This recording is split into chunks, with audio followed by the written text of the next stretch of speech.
कौन है गुडीचा? क्यों कहलाती है भगवान की मौसी? जिनके धाम तक रथ से जाते हैं भगवान जगन्नाथ प्रभु। आइए जानते हैं इसके बारे में। जगन्नाथपुरी एक ऐसा नगर जहां हर श्वास में भगवान का नाम गूंजता है, जहां समुंदर की लहरों के बीच भी भक्ति की ध्वनि गूंजती है और इन्हीं गहराइयों के बीच छिपी है एक अद्भुत कथा देवी गुडीचा की, जिन्हें भगवान जगन्नाथ की मौसी कहा जाता है।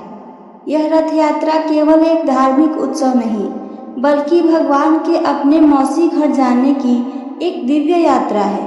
पर कौन है देवी गुडीचा? क्यों भगवान जगन्नाथ स्वयं रथ में बैठकर उनके घर जाते हैं?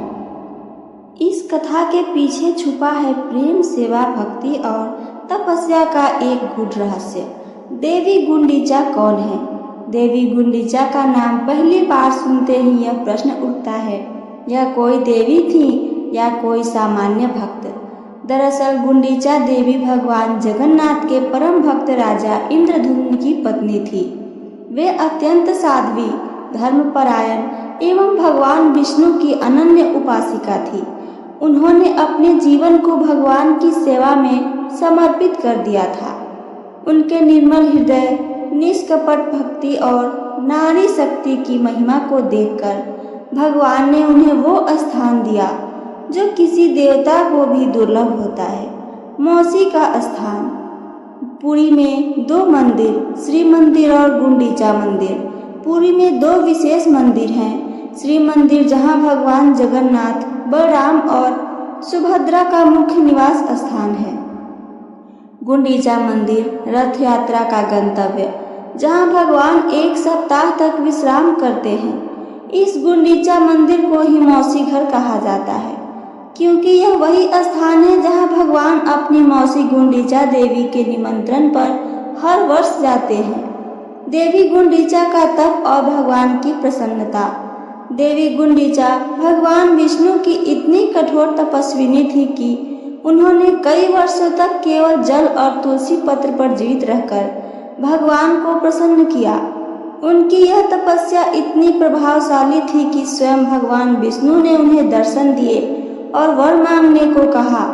गुंडीचा देवी ने कहा, प्रभु मुझे कुछ नहीं चाहिए, बस इतना वर दीजिए कि जब आप कलयुग में धरती पर अवतार लें, तब आप मेरे घर अवश्य पधारें। भगवान मुस्कुराए और बोले, तथास्तु। जब मैं नीलाचल में जगन्नाथ रूप में प्रकट होऊंगा, तब हर वर्ष रथ पर बैठकर तुम्हारे घर आऊंगा। तुम्हें मेरी मौसी कहेंगे और तुम्हारे मंदिर को मौसी घर। रथ यात्रा की उत्पत्ति कैसे हुई, आइए आगे ये भी जानते हैं। मौसी के घर की यात्रा भगवान के इस वचन के कारण ही हर वर्ष आषाढ़ शुक्ल द्वितीया को भव्य रथ यात्रा होती है। भगवान जगन्नाथ, बलराम और सुभद्रा तीनों रथों पर सवार होकर श्री मंदिर से गुंडीचा मंदिर की ओर प्रस्थान करते हैं। यह यात्रा केवल तीर्थ नहीं, बल्कि भगवान के प्रेम का प्रतीक है। जैसे कोई बालक अपनी मौसी के घर उत्साह से जाता है।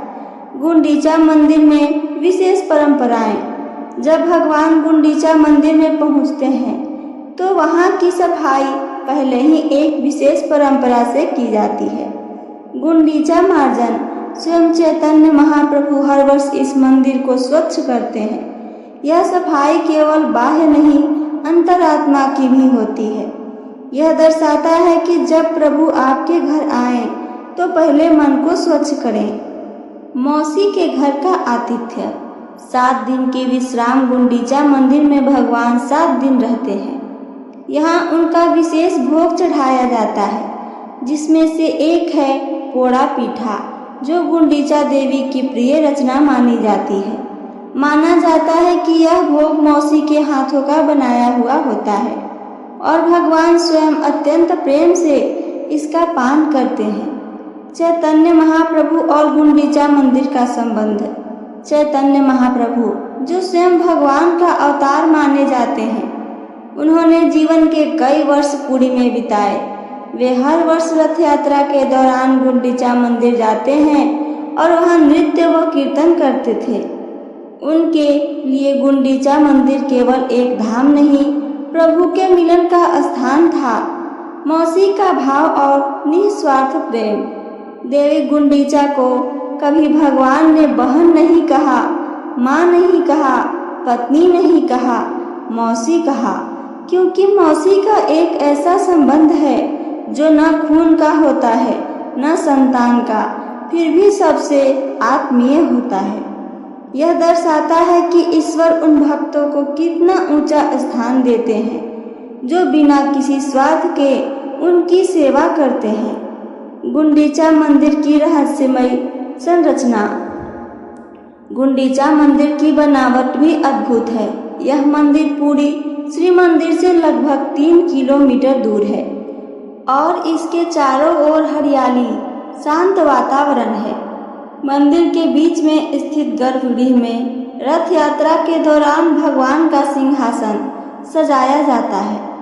जब भगवान रुक्मिणी को छोड़कर मौसी के घर गए, एक कथा के अनुसार एक बार भगवान ने रथ यात्रा में इतना उल्लास दिखाया कि रुक्मिणी देवी यानी माँ लक्ष्मी जी नाराज हो गई। उन्होंने श्री मंदिर का द्वार बंद कर दिया। तब लक्ष्मी जी हाथी पर चढ़कर गुंडीचा मंदिर पहुंची और भगवान को उलाहना देने लगी, क्या आपको अपनी पत्नी की चिंता नहीं? यह कथा यह बताती है कि भगवान की गुंडीचा के प्रति श्रद्धा और लगाव कितना प्रगाढ़ था कि उन्होंने सब भूलकर भी उनकी सेवा को प्राथमिकता दी। रथ यात्रा और भक्तों का प्रेम। देवी गुंडीचा के घर जाते समय रास्ते में लाखों भक्तजन रथ खींचते हैं। ऐसा कहा जाता है कि जो एक बार भी रथ की रस्सी को छू लेता है उसके सारे पाप समाप्त हो जाते हैं। यह यात्रा सिर्फ यात्रा नहीं बल्कि प्रभु के साथ चलने का सौभाग्य होता है। 7 दिन बाद लौटना, बहुड़ा यात्रा। गुंडीचा मंदिर में 7 दिन रहने के बाद भगवान लौटते हैं, जिसे बहुड़ा यात्रा कहते हैं। उस समय भक्त फिर से उसी श्रद्धा से रथ खींचते हैं। इस दिन भगवान के लौटने पर लक्ष्मी जी की अगवानी होती है और भगवान से मन मुटाव समाप्त हो जाता है। देवी गुंडीचा नारी भक्ति का आदर्श रूप। गुंडीचा देवी केवल एक रानी नहीं थी, वे भक्ति और सेवा का जीवंत स्वरूप थी। उनके जीवन से यह संदेश मिलता है कि भगवान को आकर्षित करने के लिए धन या रूप या शक्ति की आवश्यकता नहीं, केवल निष्कलंक भक्ति चाहिए। कलयुग में मौसी का स्थान। सबसे निकट संबंध। कलयुग में जहाँ माँ पिता का प्रेम भी स्वार्थ से जुड़ गया है, वहाँ भगवान स्वयं अपने मौसी के घर जाते हैं। यह बताता है कि जो प्रेम करता है भगवान उसी के घर जाते हैं। गुंडीचा मंदिर इसी निष्काम सेवा की ऊर्जा से भरा हुआ है। उपसंहार क्या है? हर वर्ष मौसी के द्वारा हर वर्ष रथ यात्रा के समय लाखों लोग पुरी पहुंचते हैं, केवल भगवान को रथ में बैठकर अपनी मौसी के घर ले जाते देखने के लिए। यह दृश्य हमें यह याद दिलाती है कि ईश्वर संबंधों को कितना महत्व देते हैं और सच्चे प्रेम और सच्चे सेवा को कभी नहीं भूलते। इन सब का निष्कर्ष क्या है, आइए आगे ये भी सुनते हैं। देवी गुंडीचा कोई साधारण स्त्री नहीं थी, वे भक्ति की शक्ति जिन्होंने बिना किसी अधिकार के भगवान को अपने घर बुला लिया। इसलिए जब भी आप जगन्नाथ रथ यात्रा देखें तो यह समझिए कि भगवान केवल एक स्थान से दूसरे स्थान नहीं जा रहे, वे जा रहे हैं उस मौसी के घर जिन्होंने केवल प्रेम और तपस्या से उन्हें बांध लिया है। तो ये थी मेरी आज की कथा और इससे जुड़ी जानकारी। मेरी कथा और जानकारी आप सबको पसंद आई हो तो चैनल को सब्सक्राइब करके वीडियो को लाइक करना ना भूलें। साथ साथ अपना एक प्यारा सा कमेंट करके हमें ज़रूर बताइए।